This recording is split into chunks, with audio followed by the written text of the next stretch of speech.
Hi, I'm Sally Graddon. I'm a life coach and I specialise in helping unhappy professionals reclaim their lives. When I was at school, I had a very clear path set ahead of me. I knew I wanted to be a doctor, and so there were very specific hoops I had to jump through to get there. Certain subjects I had to take and certain grades I had to get in those subjects.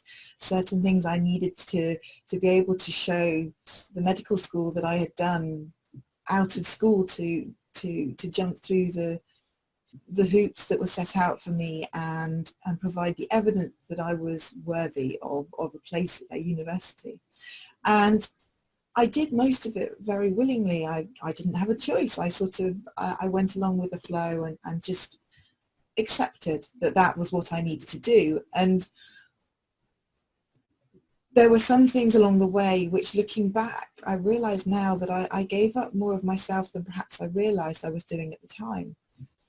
You know, one of the things I had to stop doing was pottery, and that sounds petty, perhaps, to some people, and to the outside world I can imagine that it does seem a bit silly. But when I had to make my choices for my GCSEs when I was 12, I couldn't do pottery because it clashed with some of the subjects I had to take, and pottery was one of those few creative outlets I had in my very academic life. I went to a very academic school, and there was very little room for that creativeness to come out, and I was really sad when I had to give it up. And at the time, as I say, I just accepted it and dealt with it because I didn't really feel I had any choice. But looking back, I can see that it was cutting off a part of me that I still struggle to get back, because there was no question about giving it up. And I think that so many of us who have had big dreams and big goals, and maybe knew what we wanted to do from a young age, or even later on in life when we've set our sights on a certain goal, there are things that we've felt unable to fit into our timetables, or that perhaps isn't compatible with the type of life we feel we should be leading, the type of image that we feel we should present to the world. And so we give up on things which are a part of us and which bring us joy and make us a bit more ourselves.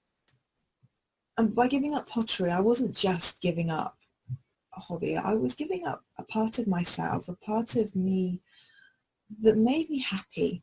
And I think that so many of us do that, and it can be very harmful.